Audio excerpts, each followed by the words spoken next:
श्री स्वामी समर्थ जान्हवी रेसिपीमध्ये आपलं स्वागत आहे। आज आपण बघणार आहेत करंजी। आता आपण करंजीसाठी साहित्य बघणार आहेत। हा मी मैदा घेतलेला आहे 3 वाटी। मी शंकरपाळीला आणि ह्याला पण ह्याच वाटीने माप घेतलेला आहे। तुम्ही छोट्या वाटीने पण घेऊ शकतात, अशा मोठ्या वाटीने पण घेऊ शकतात। आता हा मी 3 कप मैदा घेतलेला आहे आणि त्याच्यामध्ये पाव कप म्हणजे पाव वाटी थोडासा रवा टाकलेला आहे, बारीक रवा। असं हे मिक्स करून हे घेतलेला आहे मी मैदा आणि रवा। आणि हा 3 कप रवा घेतलेला आहे आपण बारीक सारणासाठी त्याच्यामध्ये। आणि हे 2 वाटी आपण ही पिठी साखर घेतलेली आहे। आणि हे थोडेसे मी मनुके घेतलेले आहेत। हे काजू घेतलेले आहेत बारीक करून, हे बदाम घेतलेले आहेत बारीक करून, ही चारोली घेतलेली आहे आणि हा जायफळ आहे थोडासा खिचून घालायला। ही चारोली आपण भाजून घेऊया, भाजून नाही घेतलेली मी, थोड्या वेळाने भाजते मी ती। आणि हे थोडीशी वेलची, त्याच्यामध्ये वेलची घालून घेऊया। आणि हे आपल्याला सारण भाजण्यासाठी थोडंसं तूप लागेल, त्याच्यामधलं तूप घेऊया। चला आपण आता हे आपण चारोली अशी थोडी भाजून घेऊया, म्हणजे त्याची साळं निघून जातात। आपण चोळली ना त्याची साळं निघून जातात। आता आपण ह्याच्यामध्ये हे तूप घालून घेऊया। आपण हे बदाम या तुपामध्ये भाजून घेऊया।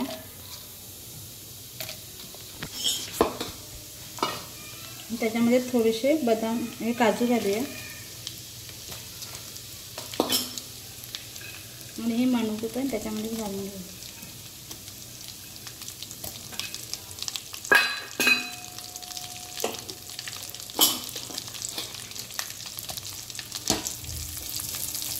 आता हे थोडे लालसर पडून द्यायचे।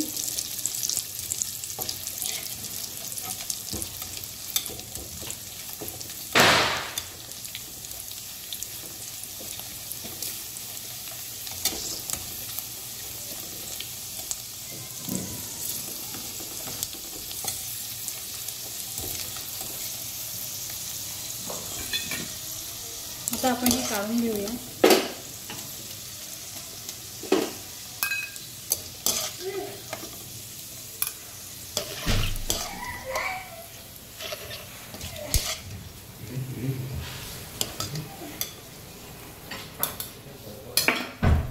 आता हा रवा भाजायला घालूया यात।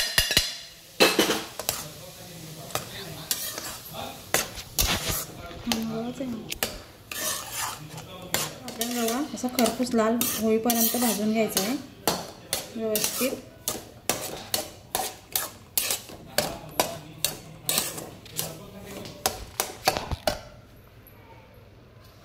आपण ह्याच्यामध्ये थोडंसं अजून तूप ॲड करूया, आपल्याला थोडा कोरडा वाटतो हा रवा।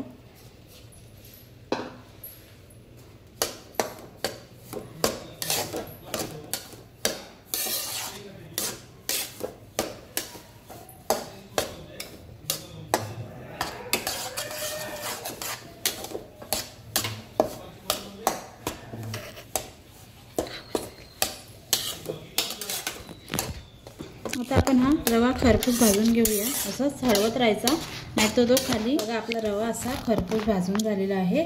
आता आपण ह्याच्यामध्ये ही चारोली, हे बघा मी सोडून घेतलेली, याच्या अर्धी साळं निघालेले आहेत। आता आपण ह्याच्यामध्ये ही घालून घेऊया। आणि हे ड्रायफ्रूट्स आहेत सगळे, ते पण ह्याच्यामध्ये आपण घालून घेऊया। आता हे व्यवस्थित मिक्स करून घ्यायचं।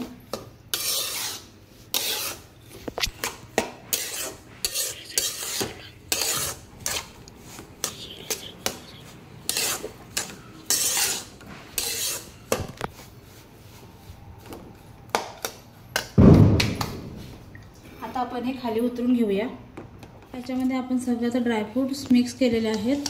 आता आपण ह्याच्यामध्ये थोडंसं हे जायफळ घालूया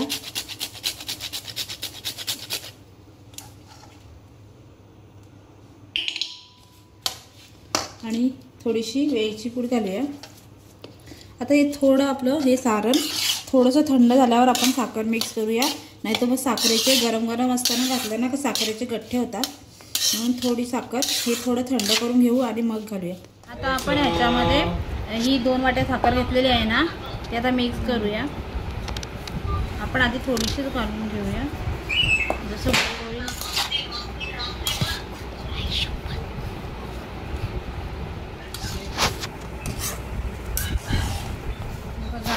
आता मी ती साखर घेतलेली ना तेवढी बरोबर लागलेली आहे या पुरणाला. आता हे आपण सारण पुरण बनवून घेतलेलं आहे. काही जण सारण बोलतात, काही जण पुरण बोलतात, आम्ही तर ह्याला सारणच बोलतो. आता हे बनवून घेतलेलं आहे. याच्यामध्ये थोडंसं मी चिमूटभर मीठ टाकलेलं आहे, कारण की गोड पदार्थाला थोडंसं मीठ टाकल्याशिवाय चव नाही येत, म्हणून थोडंसं मीठ घातलेलं आहे. आता आपलं सारण बनवून झालेलं आहे. आता आपण ह्याच्यासाठी करंज्या बनवण्यासाठी मैदा भिजवून घेऊ. तेल गरम करत ठेवलेलं आहे पिठामध्ये घालायला, मैद्यामध्ये. ते आता आपण व्यवस्थित कडकडीत गरम करून घेऊया. आता आपण ह्या मैद्यामध्ये चवीपुरतं थोडंसं मीठ घालून घेऊया.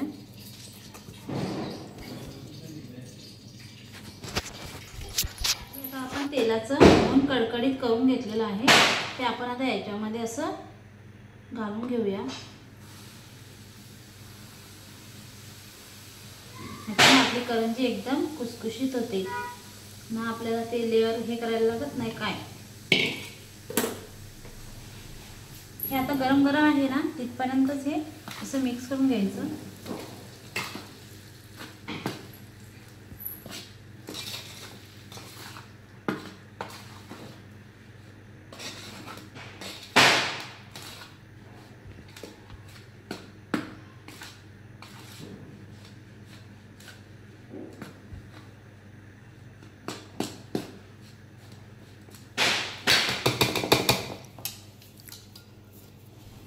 आता हे व्यवस्थित असं थंड थोडं वाटलं ना आपल्याला, आपण हे हातानेच असं हातानेच व्यवस्थित पूर्ण पिठाला हे मोहन आहे ना, म्हणजे त्याचं केलेलं मोहन कडकडीत, ते असं व्यवस्थित असं चोळून घ्यायचं मैद्याला.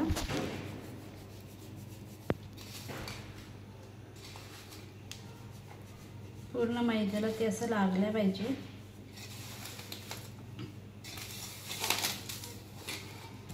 हे आता आपण पीठ असं पूर्ण त्याला हे आपण हे लावलेलं आहे, तेल लावलेलं आहे पूर्ण पिठाला गरम करून घेतलेलं.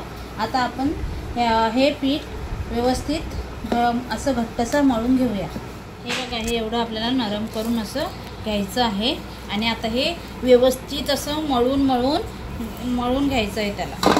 बघा, आता आपण असं हे व्यवस्थित मळून घेतलेलं आहे. हे बघा, आपण एवढा गोळा घेतलेला आहे. आता आपण ह्याचा पापड लाटून घेऊया.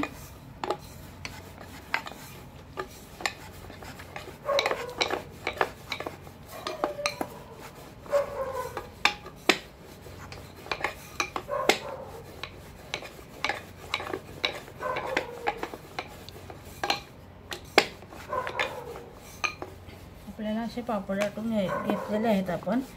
आता ह्याचे आपण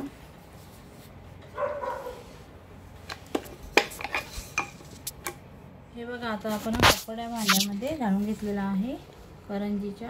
त्याच्यामध्ये 1 चमचा आपण मोठा चमचा घेतलेला आहे, 1 चमचा सारण भरून घेऊया. आणि हे व्यवस्थित असं त्याच्यावर ठेवून घेऊया. आणि व्यवस्थित हाताने त्या भांड्याने व्यवस्थित हे असं केल्याने होत नाही, त्याच्यामुळे मी असं हातानेच याला दाबून घेते. आणि याचं हे वरचं असं उरलेला पापड आहे तो बाजूचा काढून घेते. आणि परत एकदा आपला फुटू नये म्हणून करंजी आपण परत एकदा असं त्याच्या कडेला असं बोटाने व्यवस्थित दाबून घ्यायचं. त्याच्यामुळे आपली करंजी कधीच तेलात फुटत नाही.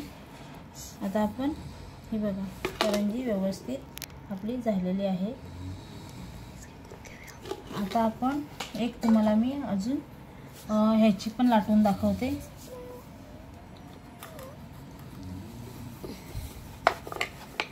पापड असतं लाटून घेते.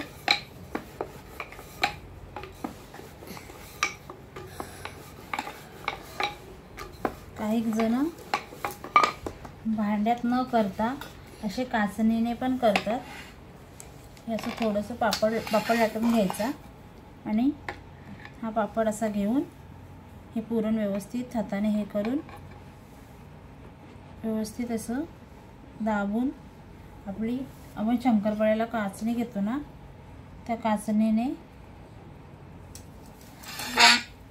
त्याच्या कडा अशा कापून घ्यायच्या. हे बघा, अशी पण करंजी छान होते आणि भांड्यात पण छान होते. पण मी भांड्यानेच बनवून घेते, कारण की भांड्याने आपल्या करंज्या पटापट होतात. आता आपण अशाच करंज्या बनवून घेऊया सगळ्या।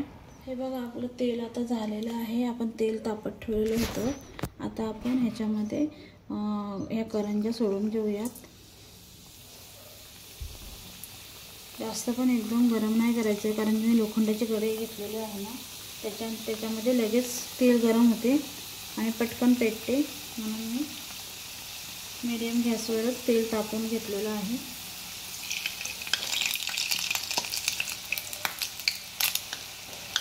हे बघा आपण त्याच्यामध्ये मोहन घातल्यामुळे कसे मस्त व्यवस्थित त्याला हे असे फोडसारखे आलेले आहेत। बघा आपल्या करंजीला किती मस्त फुगलेली आहे बघा आपली करंजी। आता आपल्याला व्यवस्थित अशी थोडी लाल पडेपर्यंत तळून घ्यायची आहे।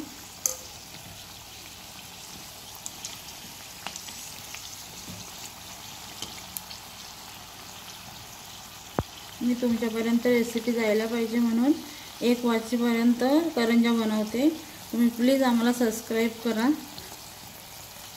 कारण की माझंच फराळ यावर्षी लेट झालेला आहे।